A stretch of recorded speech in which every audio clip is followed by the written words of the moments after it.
नमस्कार, आप कैथल टीवी देख रहे हैं और मेरे पीछे आप बैनर भी देख रहे होंगे। यहाँ पर प्रदेश अध्यक्ष ओपी धनखड़ का बैनर लगा हुआ है। बड़े बड़े कई सारे बैनर आपको नजर आ रहे होंगे। कोरोना प्रोटोकॉल को लेकर के सरकार बड़ी बड़ी बातें करती आई है, बड़ी बड़ी गाइडलाइन जारी कर देती है, कागजों में बड़ी बड़ी बातें की जाती है, लेकिन धरातल पर क्या होता है कि सरकार के खुद नुमाइंदे ही उस प्रोटोकॉल का पालन नहीं कर पाते। आज ओपी धनखड़ की यहाँ पर बैठक होनी है, तो इसमें जो कार्यकर्ताओं की बैठक है उसमें प्रोटोकॉल के हिसाब से 100 व्यक्ति ही उसमें शामिल हो सकते हैं। हालांकि डीसी का कहना ये है कैथल का कि उन्होंने रिटर्न में हमसे ये लिया है कि उन्होंने परमिशन ली है रिटर्न में, लेकिन आप बैठक में देख सकते हैं कि कोरोना प्रोटोकॉल का कितना पालन हो रहा है। जब सरकारें ये मीटिंग करती हैं, बैठकें करती हैं, तब कोरोना प्रोटोकॉल की धज्जियां सरेआम उड़ाई जाती है। ये आप खुद ही जो बनाते हैं प्रोटोकॉल को, वही उसकी धज्जियां उड़ा देते हैं। ये तस्वीरों में साफ तौर पर आप देख सकते हैं। जहां पर सिर्फ 100 व्यक्ति बैठे होने चाहिए थे और उनकी डिस्टेंसिंग, सोशल डिस्टेंसिंग से लेकर के, मास्क से लेकर के, सैनिटाइज़र से लेकर के जो ज़रूरी सामान सभी होने चाहिए थे अवेलेबल, वो कहीं पर आपको उस तरीके से नज़र नहीं आएंगे।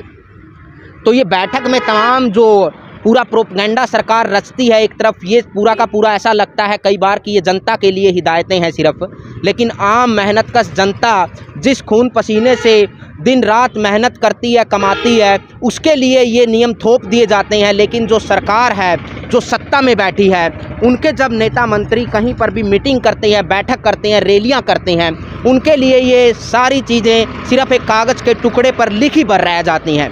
कहीं पर व्यवहार में, कहीं पर प्रैक्टिकल रूप से उन प्रोटोकॉल का पालन नहीं हो पाता। यही कैथल के अंदर ओम प्रकाश धनखड़ जो प्रदेश अध्यक्ष हैं वो आए हुए हैं और उनकी बैठक में यही कुछ हो रहा है। ये आप तस्वीरों में साफ तौर पर देख सकते हैं।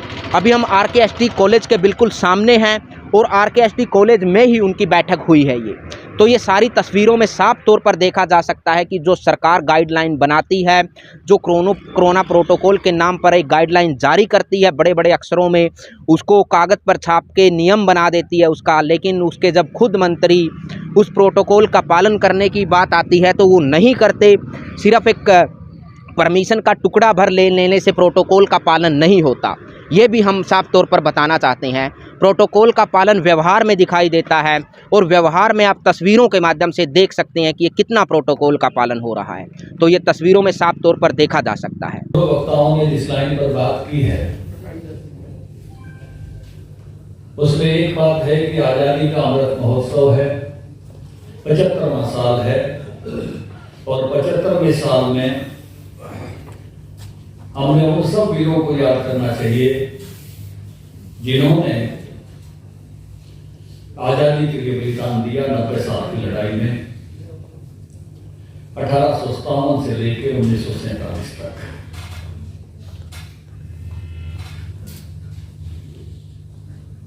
एक और बात कही कि इनका नाम लेने से गौरव जी ने कहा हम ही अभिनंदित हुए हैं, कर अभिनंदन आपका। अगर हम उनका अभिनंदन करेंगे तो हमारा अभिनंदन हो जाएगा। इसमें हमारा स्वार्थ भी है, और स्वार्थ क्या है ये रामधारी सिंह दिनकर ने बहुत अच्छे शब्दों में बताया था। उन्होंने मिट्टी का टुकड़ा उठाकर 2 लाइन लिखी थी जब वो हुसैन वाला भगत सिंह राजगुरु सुखदेव की समाधि पर गए थे। उन्होंने लिखा था, तुमने दिया देश को जीवन, देश तुम्हें क्या देगा।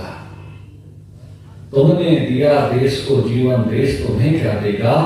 अपनी आंच तेज करने को नाम तुम्हारा लेगा, नाम तुम्हारा लेगा। अगर हमको जोश जगाना है, तेज जगाना है, शौर्य जगाना है, विविधता जगानी है, तो भगत सिंह, राजगुरु सुखदेव, नेताजी सुभाष चंद्र बोस, राम प्रसाद बिस्मिल, विनायक दामोदर सावरकर, बिरसा मुंडा जैसे लोगों के नाम लेने से जगेगी। इसमें स्वार्थ भी है। अगर अपने देश को तेजस्वी रखना है, फिर दूसरी बात जो कही वो ये कही कि इस आजादी की लड़ाई के 4 हिस्से हैं। एक हिस्सा है कांग्रेस का आंदोलन, गांधी जी के नेतृत्व में नेहरू जी, सरदार पटेल जी के नेतृत्व में चला। हम कांग्रेस के आंदोलन के लोगों को भी याद करते हैं, उनका जो क्रेडिट है वो देते हैं। लेकिन 3 हिस्से और हैं।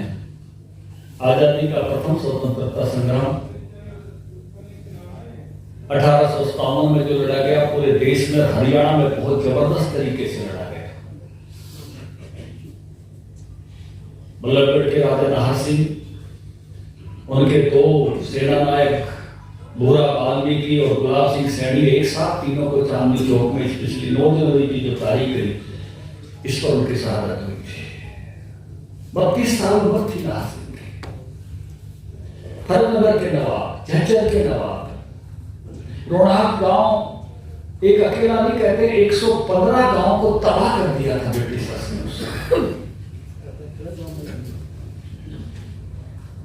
3000 लोगों को मौत के घाट उतार दिया था। जो लड़के मरे वो अलग है। नसीबपुर की लड़ाई में जो 5000 लोग लड़के मरे, मैं उनकी बात नहीं कर रहा।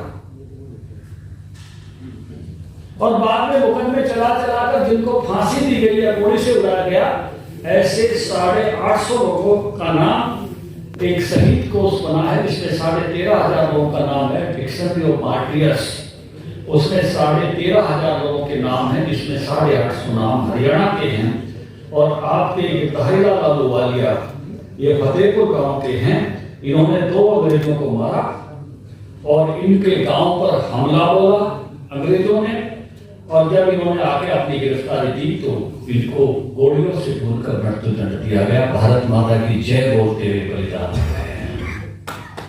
सर क्या कुछ प्रोग्राम था जो कि देश की आज़ादी में बहुत से महापुरुषों का योगदान था और कुछ इस प्रकार का एक देश में इस प्रकार का रहा कि कुछ महापुरुषों को बुला दिया गया, ये उनको वो महत्व नहीं मिला जो उनको मिलना चाहिए था। तो इसी विषय को लेके जिस प्रकार से हमारे प्रदेश अध्यक्ष आदरणीय ओम प्रकाश धनखड़ जी ने एक अभियान चलाया और अभी पीछे हमारी पार्टी के बहुत से लोग जो थे वो अंडमान निकोबार गए थे, जहां सबसे पहले राष्ट्रीय ध्वज सुभाष चंद्र बोस जी ने लहराया था और आज़ादी की घोषणा की थी, भारत की आज़ादी की घोषणा की थी। और बहुत से देश ऐसे हैं जिन्होंने उसको मान्यता भी दी थी। तो वहाँ पे गए और जिस प्रकार से जो हमारे महापुरुष थे, जिस प्रकार से उनके ऊपर अत्याचार हुए, जिस प्रकार से उन्हें बलिदान दिए, उस मिट्टी को नमन करने के लिए वहाँ से मिट्टी लेके यहाँ पर आए। और अब एक 23 जनवरी को हमने कार्यक्रम रखा है कि हरियाणा के हर गांव में हम उन सभी महापुरुषों को, ये 75वां अमृत महोत्सव है, तो हर जगह कम से कम 75 हमारे लोग इकट्ठे होंगे और उन सब महापुरुषों को नमन करेंगे। और अगर उनके परिवार से जो भी लोग हैं, अभी जैसे आज़ाद हिंद फौज में जो लोग रहे उनमें से तो बहुत कम संख्या है, अभी जैसे अध्यक्ष जी कह रहे थे शायद 8 ही लोग हैं अभी उनमें से जो अभी जीवित हैं, लेकिन उनके परिवार के जो लोग हैं तो उनको वहाँ पर बुलाएंगे और उनको नमन करेंगे, उनको सम्मान देंगे। तो ये सारा का सारा इस प्रकार से कार्यक्रम पार्टी ने आयोजित किया। मंत्री जी, आपके पास शिक्षा विभाग है और आज भी 16,815 ऐसे शिक्षक हैं जिन्होंने कोरोना से बचाव की पहली डोज नहीं लगवाई। आपकी प्रतिक्रिया? नहीं, देखिए उसमें मैंने उनको आदेश दिया था और अगर इस प्रकार से वो नहीं लगाएंगे तो उनको स्कूल में आने के लिए मैंने मना कर दिया और अगर ऐसे कुछ हैं तो निश्चित तौर से उनके खिलाफ कार्रवाई करेंगे। अध्यक्ष जी, कुछ विधायक जो है ऐसा आवाज़ उठा रहे हैं कि जो अधिकारी हैं उनकी बात नहीं माने, आपकी क्या प्रतिक्रिया? कैथल की बात की जाए तो नहीं, मेरी नॉलेज में इस प्रकार की बात नहीं है, कोई किसी विधायक ने ऐसी बात कही नहीं है। हो सकता है कहीं छोटी मोटी बात हुई हो, अगर इस प्रकार की कोई बात है तो निश्चित तौर से उस अधिकारी के खिलाफ कार्रवाई करेंगे अगर वो विधायक की बात नहीं मानता। लीलाराम जी खुद सर कई बार प्रेस कॉन्फ्रेंस पूछ चुके हैं, कैथल के प्रशासन की अगर बात की जाए तो अफसर तानाशाही करते हैं और आपकी केंद्र में सरकार है, राज्य में सरकार है, फिर भी अफसरशाही है भी है, क्या कुछ कहना चाहिए? नहीं, मुझे लीलाराम जी मिलते रहते हैं अक्सर, मेरे सामने तो कोई इस प्रकार की बात नहीं। कुछ विधायकों ने इस प्रकार की बात की तो निश्चित तौर से अध्यक्ष जी ने उनको नोटिस भी दिया था, विधानसभा अध्यक्ष जी ने नोटिस भी दिया था और वो बातचीत हुई थी।